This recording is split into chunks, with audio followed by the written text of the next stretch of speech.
pašreizējā ikdiena šeit, nu kā, no rīta piecelties, atnākt uz šeieni, pēc vakarā atpakaļ, bezmērķīgi, bez jēgā pavadīt dienu, neko nedarot ne sevis, ne sabiedrības labā.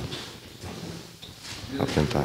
Nu, un uz to darbu, kur es gribu iet, tur ir jābūt dzīvoklis, tur no patversmes nevar aiziet tik viegli, jo visu laiku ir darbā jāmelo, kur tu dzīvo, jo savādāk nevar. Tev, līdz, ko tu pateiksi, kur tu dzīvo, tev visi durvis ir ciet.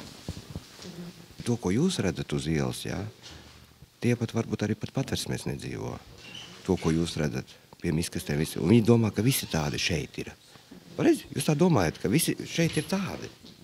Jūs neaizdomājāties, ka ir arī normāli cilvēki šeit. Visi domā, ka visi tikai tie, kas pa miskastēm rakājas. Aptuveni tā, un guļ kaut kur. Visi kaut kur piedzērušies. Bet nav nemaz ir traki. Bet tu zini, ka vienmēr tev badā nepaliksi. Siltums līdz galvas būs, gulta būs naktī. Viss. Vai man pateikt, kas man garšo? Es vienkārši ēdu, tāpēc, lai izdzīvotu. Ne jau garšo.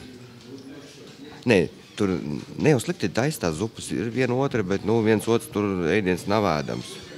Ja godīgi. Es tā zinu, kas ir ēdams, kas nav ēdams. Jā, bet citreiz ir jāēd tāpēc, lai tu varētu iziet.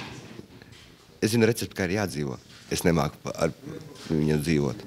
Es zinu, kā ir jādzīvo. Es māku visiem pamācīt, kas jādara, kur jādara, kad jādara. Bet kā tas teoretiski es zinu, bet praktiski es nezinu, kā to izdarīt pašam. Mēs to visu labi zinām.